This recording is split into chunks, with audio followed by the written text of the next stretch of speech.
Hey guys, it's Coach Gaglione here from GaglioneStrength.com. This is another edition of the Powerlifting for the People podcast. We got another strong lady on the line today. Jen, how you doing today? I'm good. I'm great. Thanks so much for having me. Thank you so much for taking the time today. Appreciate it. So I'm not sure if you remember this, but first time met Jen was probably like, man, really briefly, like maybe 6 years ago. It was like an elite FTS uh, learn to train seminar. I don't know if you remember. So Yeah. very briefly, a little blast from the past. So I was kind of just getting started. I don't even know if I had my own business yet. So it was definitely a number of years ago. And I know like a lot has happened since then. So it's been pretty cool to kind of follow you since then, and kind of your journey kind of evolved a lot. So for the people that are listening right now, maybe they don't know who you are. Can you just kind of introduce yourself really quickly and tell us a little about yourself and kind of like what you got going on right now? Yeah, absolutely. I have been in the fitness industry forever and ever. I started off as a really unhealthy teenager, and I ended up failing high school gym class, not once, but twice, so 2 years in a row.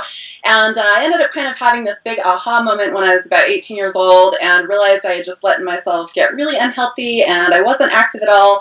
So I kind of dove into the gym, and most women, when they go to the gym, they start with aerobics classes. So that's kind of where I got my start. I was doing all kinds of aerobics classes and step aerobics and spin and all this great stuff. And that eventually evolved into an interest in personal training, and that interest evolved into figure competitions, which I ended up like following a really kind of sadly, a typical kind of really restrictive figure competition diet. And that ended up pushing me to find something else that made me feel really good, but I wanted to feel like strong and powerful and in control and not this victim of dieting. And I realized that that's not the experience of all figure competitors, but that definitely was mine. So that got me into powerlifting, which ended up kind of spurring us to start this group called Girls Gone Strong, which I am a proud co-founder of. I currently am a coach for Girls Gone Strong's Strongest You coaching program. So we do nutrition, training, mindset work, tons of behavior focused work, and I sit on the Girls Gone Strong advisory board as well. So lots of writing, lots of coaching. Most of my stuff is online right now. Very cool. I definitely want to kind of dive in a little bit deeper to the Girls Gone Strong because I think when was like the man? When did you guys first meet? I actually remember there was like a video. I think it kind of went viral, um, and I know you guys kind of all got together and kind of did some training and stuff. You had like a little nice montage. Like when was like the first time that you guys like started meeting up and kind of like were bouncing around ideas for kind of starting that kind of group? Yeah, so it's really interesting how that came about. That started, I think it was 2011, and myself, Molly Galbraith, Allie McKee, Mia Shanks, Marianne Williamson, a bunch of us got together and we went down to support Julia Ladusky in a powerlifting meet. I believe that was in Tennessee. And we kind of all got together and we were training together and we were talking and we were saying, man, we love to strength train so much. And there's just nothing out there that really speaks to women when it comes to strength. And we said, oh my gosh, this is the opportunity. Like Yeah. if there's nothing else out there, then this is this huge gap for us to fill a space. So it was Julia Ladusky's powerlifting meet that kind of spurred the entire thing. And Girls Gone Strong it actually took form that very weekend. So it was really exciting. Very cool. And we actually had I had Julia on the line a couple of weeks ago, and I actually did a podcast with her. I actually had like a little podcast, like maybe like four. Man, it was probably like four, probably around the same time you guys just got started with that. So it's pretty cool. So yeah, Julia's a great coach, great lifter. So yeah, awesome Absolutely. stuff. So yeah, so I kind of I think that you girls were probably like at the forefront of really kind of embracing women's like strength and not just like okay, I need to like look a certain way. Or I need to have a certain body type to feel comfortable in my own skin. I know like a lot of like Molly's posts of like on like viral, even not just in like our little like bubble, but also like on Huffington Post and kind of mainstream, Yeah. which is really cool to see as like someone that's I'm kind of like I'm in the powerlifting world, but I got my start training athletes, so I'm kind of like kind of in both like little bubbles too. Mhm. So what was that kind of like seeing that progression from like day one, you guys kind of getting together, and also like how things have changed the past like 4 or 5 years as far as what I guess like is more I guess acceptable in the media and like what's kind of the message that's being kind of spread out like now. Yeah, when Girls Gone Strong very first got started, we were very, very much focused on strength. That I feel like that was kind of our main focus on just providing information to women on how they could get stronger. A lot of the information was based on our own personal accounts because I think all 7 of the co-founders all have these really great, unique experiences when it comes to trying to get involved in strength training, our experience with diet, our experience with clients, and trying to get this message of strength to them. And it's been really interesting and really awesome to see how Girls Gone Strong has grown and evolved over the last several years, because while we still are such huge advocates of strength, and I think that's always going to be one of the fundamentals of our message, it's been really interesting to see things because we respect women's autonomy so much. And what we mean by that is basically like if a woman wants to be really jacked and huge and be super strong, however that is, whatever that means to her, awesome. If a woman wants to lose some body fat because she feels like that'll make her feel better, great. We want to respect the whole spectrum of women's goals. So we're trying very carefully or very hard to be careful with our message because we want all women to feel like their goal with their body is their business and their choice. And we are just trying to do our very best to serve them and provide them with information to reach their goals in a really healthy way. So strength is always going to be a huge piece of our message, but we also want to respect the women that maybe, powerlifting's not for them, and that's okay, so we're trying to do our best to give really great information, whatever the goal may be, and we're firm believers in the whole, like, my body, my business, so whatever they want to do with their body, awesome, we're just going to help you get there. Yeah, I think that's cool, and I think a big point, I think that you guys do a great job of, like, really kind of hammering home just, like, a more positive, like, mindset, which is, like, super important, and, strength training or powerlifting could be, like, a means to an end, and, like, to what level you're going to take it is going to kind of, depend on, like, what your personal goals are. So, obviously, if your main goal is to deadlift, like, 500 pounds versus, like, drop a couple of pant sizes, the volume, intensity, frequency, and, like, the actual workout, maybe, like, my mom does kettlebell squats with an 18-pound kettlebell, which is great, So she's, like, powerlifting in a sense, but for, like, a completely, like, different, like, reason, and she's been feeling better and things like that. And that's why I try to explain to people, like, you can use these movements. It just kind of depends on, like, to what level you want to take it, depending on, like, what your goal. And I think you guys do, like, a great job at that. So I wanted to kind of dive in a little bit more on your personal story a little bit. So you did some physique competitions, then you kind of got into powerlifting for a bit. What kind of was the deciding factor? What kind of made you say, okay, well, I want to, like, actually compete in XYZ? And then what kind of made you kind of make the transition from more of, like, physique kind of goals to, like, more performance kind of related goals? Yeah, this is probably one of my most favorite things to talk about because I look back on it and so much of it is just funny to me. So I was personal training a lot, and at the time I lived in Las Vegas, and I worked out at those huge Globo gyms where they're just cranking in thousands of people all day long.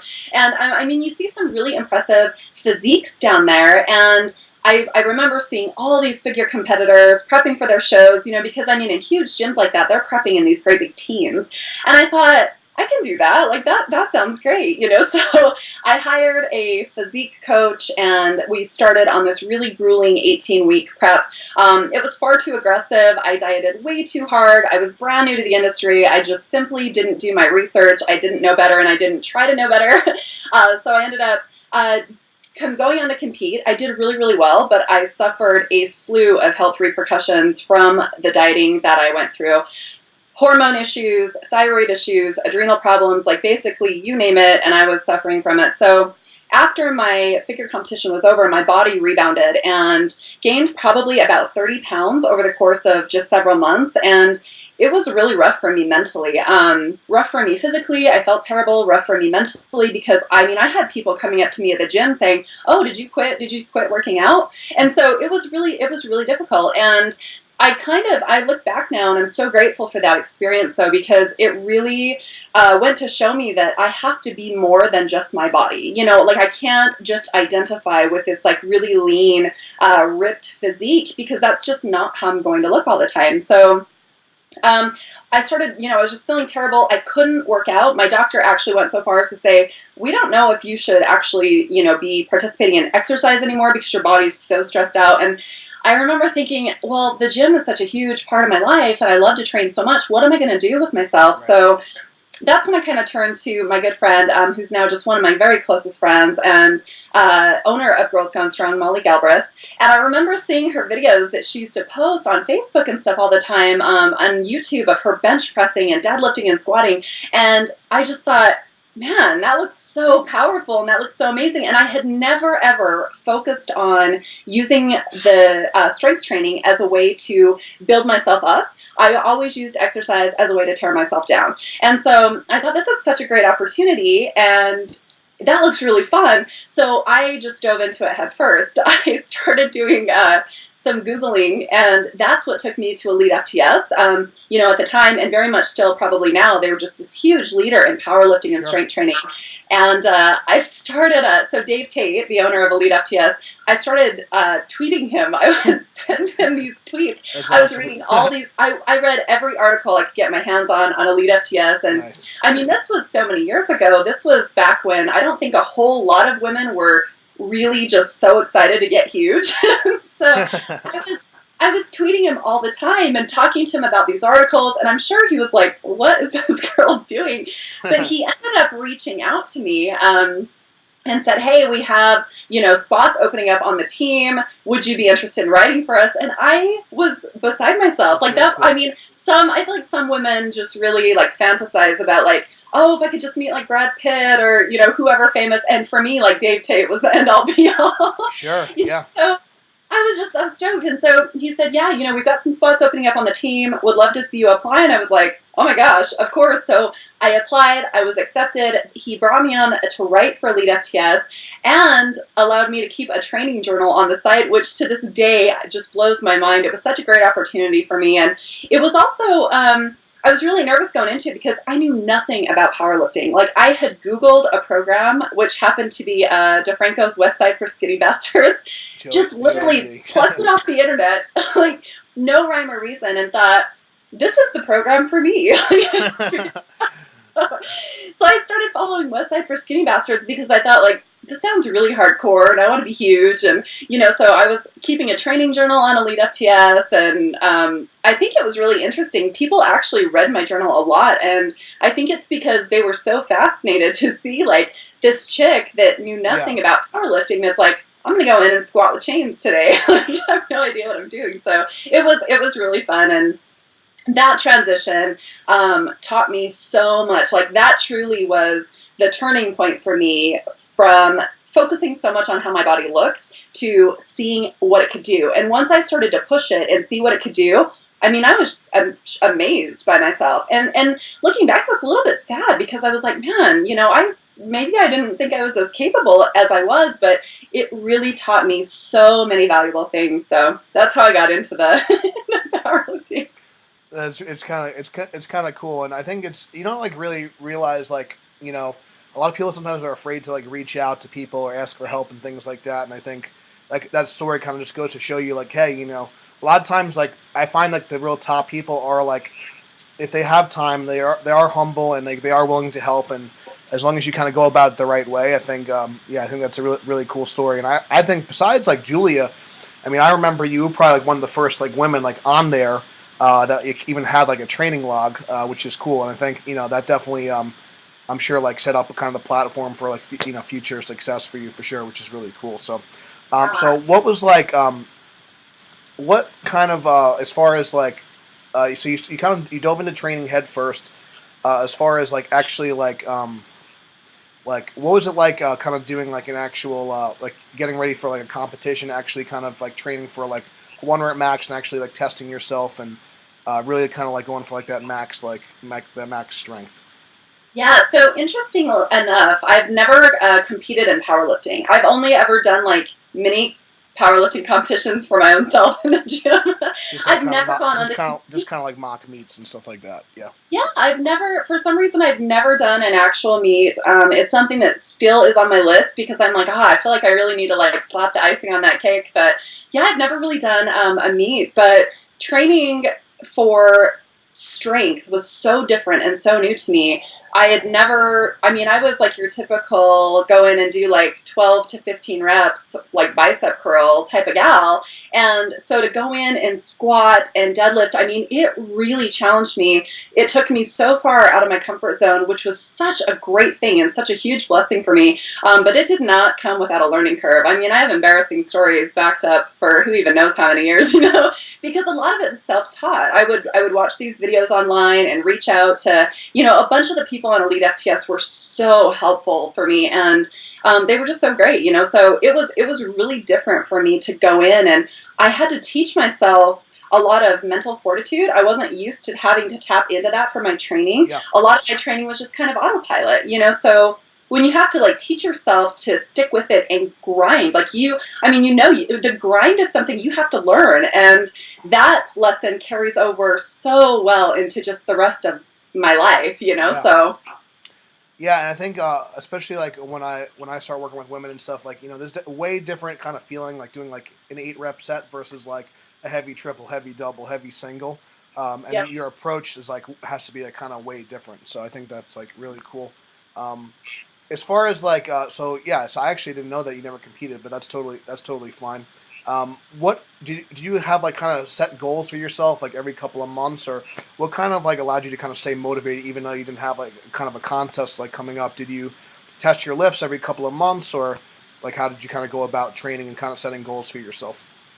Yeah, absolutely. For me, powerlifting was something that the goal, trying to identify a goal, never was difficult for me, because every time you hit a PR, you're already thinking about what you can hit the next time. Absolutely. And it turned into this never-ending cycle of, oh my gosh, okay, so I had deadlifted, 275, now I got to hit 300, and then you hit 300, and you're like, oh, now I got to hit 315. So it was constantly like evolving, and I never felt like I was like, oh gosh, how should I stay motivated? Because I feel like powerlifting is just kind of self-motivating. I mean, every time you hit a new number, you're able to like look back, and you can kind of zoom out a little bit and look at your training cycle and think like, okay, I would change this. I maybe messed up here. I would do this differently. And so you're constantly learning and evolving. And that's why part of the reason I loved it so much is because it's so empowering to see yourself add weight to the bar.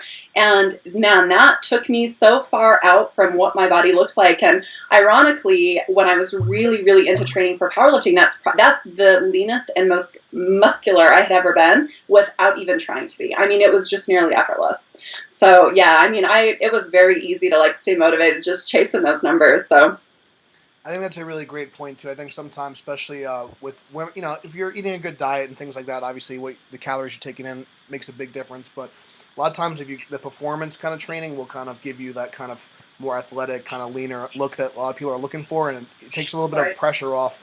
Maybe get your mind off the scale a little bit. Maybe get your mind off like the actual, oh, I got to weigh a certain amount, or I have to, your focus. It kind of shifts your focus, and it kind of allows you to kind of push ahead that much more. I think it gives you a more like kind of positive kind of focus. And like you said, it's like I'm not just like looking a certain way, but I actually am strong and I can move and I am athletic and I am powerful.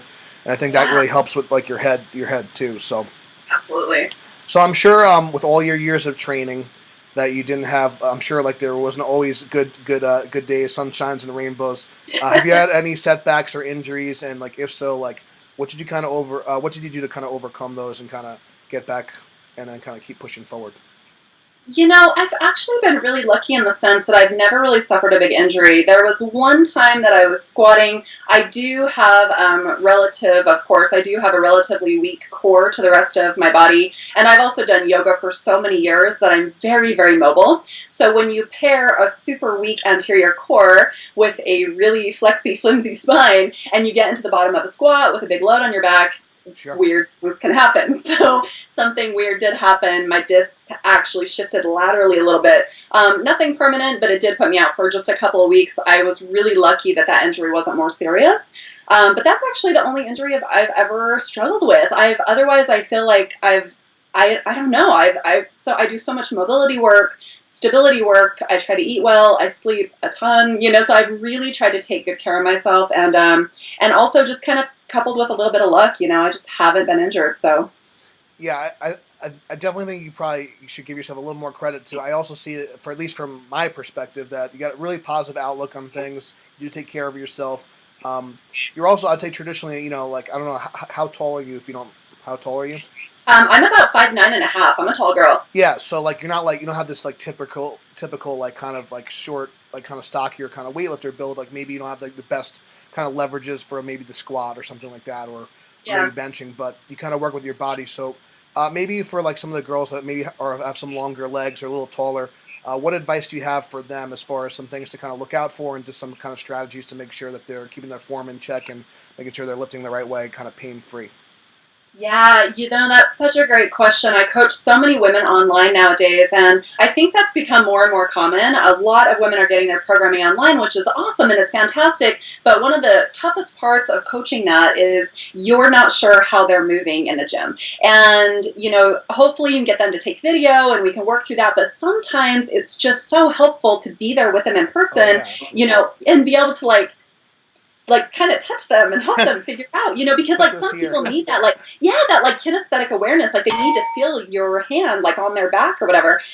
So my advice for that is definitely to get some good educated eyeballs on your form and do it often. I think a lot of times maybe people are a little bit hesitant to do that. I think some of it is ego for sure. I've been there too. You're like, oh, I don't really want anyone to watch me squat. But if you're looking to get better and you're looking to grow, you've got to kind of realize that's what these people are out there for. They're out there to help you. And like you said, more often than not, if someone's got the time and they're really knowledgeable, they're so pumped to help you. If someone comes up to me at the gym and they're like, hey, will you take a look at my squat? I'm thrilled. It takes me 2 minutes. So absolutely get someone with some eyes on you. If you're being coached online, take video. A lot of my coaching clients say, well, I feel weird setting my camera up. Who cares? Like, seriously, it doesn't even matter. I prop my phone up with no shame anywhere I'm at. Like, I don't care.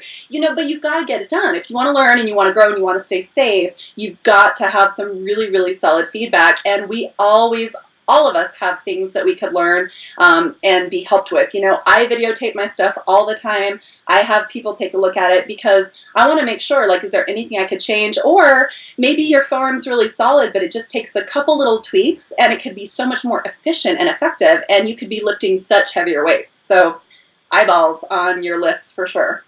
Yeah, I think that's a great point. I think even if like, I think sometimes too, if something just doesn't look like right, you're probably gonna know like right off the bat. So I think just taking some video, just rewatching it yourself, like after the set is like big too, because obviously if you're working with an online coach, you can't make those corrections like live in person. What we'd like to, but a lot of times like you don't realize, oh I didn't realize that my knee caved in, or I didn't realize that my back rounded a little bit or whatever, and you may not even be able to feel it, especially when you're talking about doing those grinding sets and you're just trying to like finish the lift. You're not really maybe as worried about.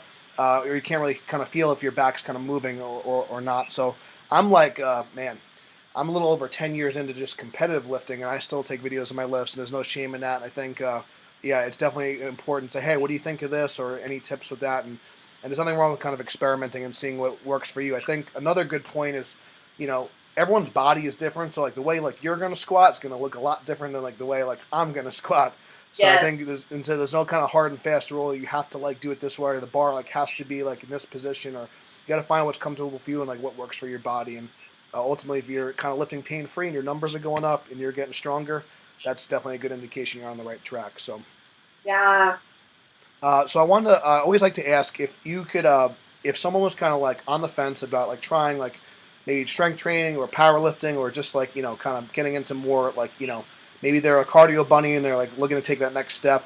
What's some general advice that you'd give someone that's kind of like looking to take that jump and start strength training? I always tell people, so I have, a lot of my girlfriends in person, or in real life, I should say, that I spend a lot of time with, they struggle with this a little bit too. This is a super common question they ask me, oh, I kind of want to start lifting, but what if? What if I get too big? What if I gain too much muscle or whatever? And I always tell them, you can always stop. Yep. I think a lot of people maybe think that like once you start powerlifting, like that you've just got to like do that and ride that train forever. That's not the case. Like Try it, see how your body responds, knowing and having peace that you can always adjust and fine tune things as you go. As for how to get into it, that is something that we also get asked a lot. We try to put a lot of resources on Girls Gone Strong for that. Hey, if you've never lifted weights, here's a beginner program. Here's where we think you should start, and kind of just really starting with the basics. Also, keeping in mind, it doesn't have to be all or nothing. We think maybe if we go to the gym and we're going to strength train, maybe we have to run like West Side for Skinny Bastards. You totally don't. You can go in and do a couple sets of squats, see how you feel, see what you learn from it, and then move on. Add a little bit piece by piece, knowing that it doesn't have to be whole hog all up front. Just little bits at a time. Baby steps lead to those big leaps and bounds. Yeah, I think that's really, really, really great advice, and I could be So I think I saw when you guys first launched. What's the new program called that you guys are doing? So the flagship program is Modern Woman's Guide to Strength Training, and then we also have like our online Strong as You coaching program. Cool. Yeah. So I remember seeing part of it was like, oh well, how many days can you actually get to the gym? Is it 2? Is it 1? Is it right? One of the things that is very tough on me as a coach. Because I do train, one of my athletes just broke an all-time world record. I have many nationally ranked powerlifters, which is really cool. But that doesn't mean you have to do what they're doing, So someone might be watching on Instagram XYZ lifter who looks amazing and they train 4 or 5 times a week, and it's man, it's I don't know if I could do that, and it's well, start off with what you can do, and you could always kind of build. I always say I'd rather you start off with something smaller and kind of build up. If you squat 6 times a week, where do you go from there? You kind of nowhere. And this is the thing that kind of drives me nuts. So I really love that part of the program. When I saw that, I was that's really cool, because what's wrong with just starting out twice a week if you're doing nothing? You know what I mean? I think everyone's trying to have this perfect program right off the bat, and it's that's not really real life. I have my own gym, and it's sometimes hard for me to get a couple exercises in there, and it's I got to try and hit my meat and potatoes, and then I got to do my business stuff. I got this podcast, so it's all this stuff going on. So can you just talk about maybe just a little bit of flexibility of training and what your kind of philosophy is as far as I guess longevity and being consistent over time? Yeah, absolutely. And I think a lot of this is kind of about training maturity, right? So training maturity is something that kind of has to be earned.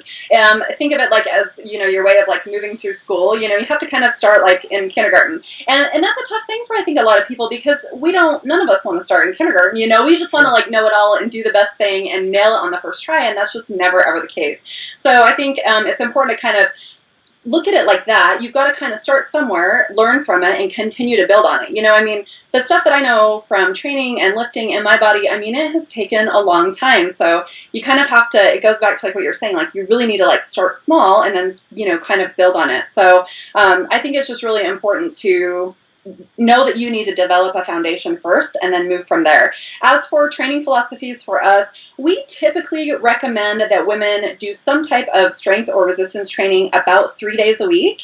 3 days a week, we recommend 2 moderate intensity cardio sessions per week for about 25 minutes, nothing crazy. And then maybe a HIIT session or 2 per week, and lots of daily movement, just walking, getting around, throwing the ball for your dog or whatever the case may be. That's kind of our foundation. That's our baseline where we start people, and then we'll adjust it based on their goals, their schedule, how well are they sleeping, how stressed out are they feeling. All those things have to be taken into consideration. So that's kind of our baseline where we start people, and then we adjust from there. Yeah, I love that. It's just like a breath of fresh air, like I said, sometimes, because it's I think the biggest thing, and again, why I wanted to kind of get you on the line today was, I think the mindset and just kind of, like I said, being a little bit more realistic with yourself is really huge, and it can be very hard to get through to people. And a lot of, like I said, I think a lot of times, if you kind of if you can have someone be more confident in themselves, more confident in the program, just okay, focus on progress, not being perfect, things like that. It's these little tiny things, they really go a long way. And I think it's also important that you also are happy with yourself right now. That's kind of another thing that is, I think, is huge, and I think you guys do a really great job of that, because I think some people, it's if you get to 10%, then you want 8% or whatever it is. It's like you said, sometimes it is never enough, and you never really truly kind of happy, and then you have this perfect physique for like 2 weeks for like a day, and then like kind of what do you do like from there? It's kind of it's just like kind of a never ending like cycle. So Yeah. not to get in the whole like tangent or rabbit hole, but yeah, like I said, I really appreciate what you guys are doing. So yeah, before we close out, where can people find more about you, what you're doing? You said you got some online coaching programs and things like that. So where can they check you out? Yeah, absolutely. You can find me at my website, which is jencomas.com. We just redid it and rebranded it, so it should be nice and pretty and fresh, maybe a couple little glitches here and there. So my website, also over at girlsgonestrong.com. Both myself and Girls Gone Strong are, of course, on Facebook and Instagram and all that good stuff. Our biggest thing that we're focusing on right now is Strong as You coaching, and again, that focuses on training, nutrition, and mindset. So we focus a lot on habit change and behavior change rather than, hey, eat this, do that. We're helping you figure out what's best for your body. So that enrollment, we just closed enrollment for January. It always sells out every time we open it. Opens 3 times a year, so that'll be coming up again the next time in May. So if people are interested, you can keep your eyes out on girlsgonestrong.com for that. So basically, like let's say, so every like three months or so, more or less. Is that like kind of a yeah, about every 4 months? Yep. Every 3 or 4 months. Very cool. Yeah, so definitely check that out because, like I said, yeah, I'm not exactly sure when this will air, but I'm sure that another one will be opening up soon. You guys could check out. So definitely give Jen a follow. Check out Girls Gone Strong. They're doing a great job, and I really, like I said, I've loved what you've been doing from the start, and it's really nice to chat with you today. Definitely check out the links below. If this interview helped you, please share it. Please give this podcast a 5-star review. It helps other people find us. Thank you guys so much for watching, and we'll see you next time. Awesome. Thanks, John.